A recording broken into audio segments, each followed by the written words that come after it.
થરાદ તાલુકાના દાંતિયા ગામમાં કૂવામાંથી આધેડની લાશ મળી હોવાની ઘટના સામે આવી છે। એક દિવસથી ગુમ આધેડની કૂવામાંથી લાશ મળતા પરિવાર પર આબ ફાટી પડ્યું છે। પોલીસે મૃતદેહને પોસ્ટમોર્ટમ અર્થે થરાદ રેફરલ હોસ્પિટલ ખાતે ખસેડીને આગળની તપાસ હાથ ધરી છે। પોપટભાઈએ આત્મહત્યા કરી છે કે એમની હત્યા થઈ છે એ અંગે હાલ પોલીસ તપાસ કરી રહી છે। ગ્રામજનો સાથે વાત કરતા જાણવા મળ્યું હતું કે દાંતિયા ગામના કૂવામાં આત્મહત્યાના અનેક બનાવો ભૂતકાળમાં બની ચૂક્યા છે। છેલ્લા 10 વર્ષમાં 10થી વધુ આત્મહત્યાના બનાવો આ કૂવામાં કૂદવાના કારણે બન્યા છે। મારા મોટા ભાઈનું નામ પોપટભાઈ અરજીભાઈ ભાટ।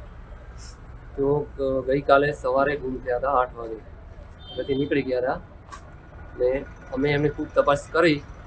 એમની લાશ આજ સવારે 8 વાગે કૂવામાંથી મળેલી છે। અમારા ગામનો કૂવો છે ને એમાંથી મળેલી છે લાશ। આ એમને જે માનસિક ત્રાસ આપવામાં આવતો હતો, ધમકી આપવામાં આવતી હતી, એ ભાઈએ ધમકી આપી। ધમકી આપનાર ભાઈ અને એ ભાઈ છે જે આ પોપટભાઈ છે, પોપટભાઈની છોકરીને ભગાડી ગયેલ છે અને એના જે દબાવમાં છે આ પગલું ભર્યું। મારા